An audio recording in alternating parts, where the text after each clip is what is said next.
Hey guys, welcome back to Beyond Dafeet. My name's Josh. In today's video, we're going to be running over the differences between the Pegasus 37 against the 36. Let's jump into it.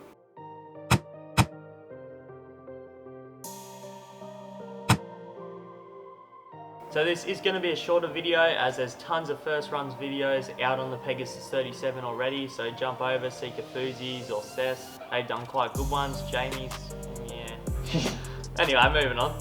So the Pegasus 37 is for a neutral runner. We have gone over this a couple times already, but someone with a medium to high arch and does either stay quite straight throughout the gait cycle or slightly supinate. If you roll in too much, it can cause some kind of irritation, but we'll talk to that slightly later on in the video. This is pretty much a workhorse. You can use it for everything. It does suit kind of as a daily trainer quite nicely. If you want to pick up the pace as a tempo shoe, it's going to work well. And I mean, if you're not running ridiculously slow in it, you are going to be able to do a marathon in it as well. So it's that kind of nice package if you're someone who doesn't run a lot and you just want a shoe to kind of go to the gym in or couch to 5K, that kind of thing.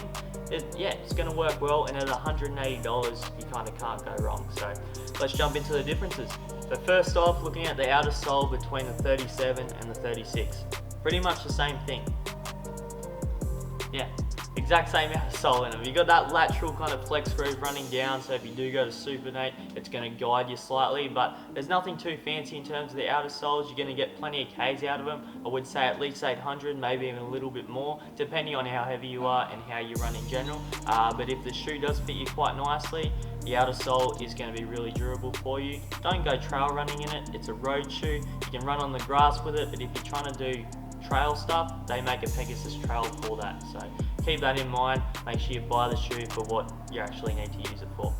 Now, where the Pegasus 37 against the 36 has kind of gone leaps and bounds is their midsole. This is what Nike have marketed quite well with the Pegasus 37 and done quite well in terms of changing a midsole. So they moved to that full react foam all the way through with that air pocket in the forefoot area. As opposed to last season's model, you pretty much just had a standard EVA cushioning with a little zoom air pocket in there. It probably wasn't even one. I didn't cut it open or anything, but you definitely couldn't feel it. It felt like quite a standard Nike running shoe at $180, and at that price point it was good. But with your react cushioning in the 37s, it does take it up that notch. It makes it compete quite nicely against other brands' $230 shoes, and it's really soft all the way through. You got that nice forefoot snap with that air pocket at the forefoot. Different PSI between the men and women, 20 for men, 15 for women. It's just a marketing tactic really. Might feel slightly softer if you're a lady, but with the weight difference and things like that, pretty much going to be the same.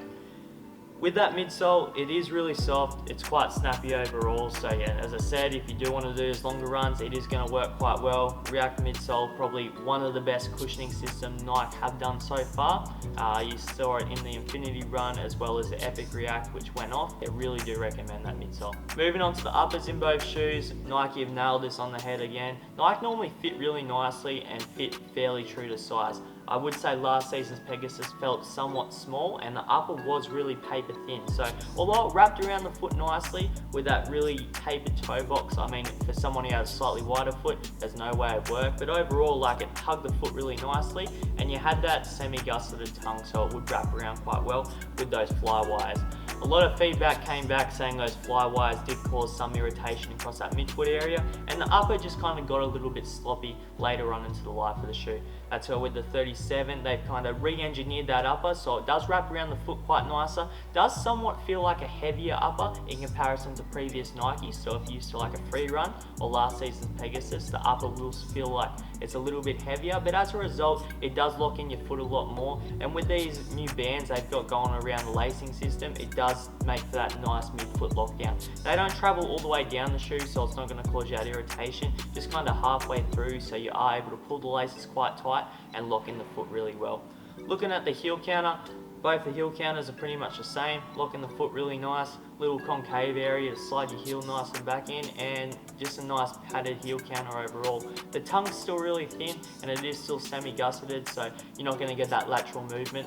But yeah, overall the uppers work really nicely. Pretty much to sum it up, this upper's going to feel somewhat heavier, but allow for that midfoot lockdown and that forefoot lockdown throughout the entirety of the life of the shoe, as opposed to kind of blowing it out 200 kilometers in. So At $180, your Pegasus 37 is an awesome bang for buck shoe as that workhorse shoe. So yeah, if you've learned anything new, smash that subscribe button, hit the like, and yeah, catch you in another video.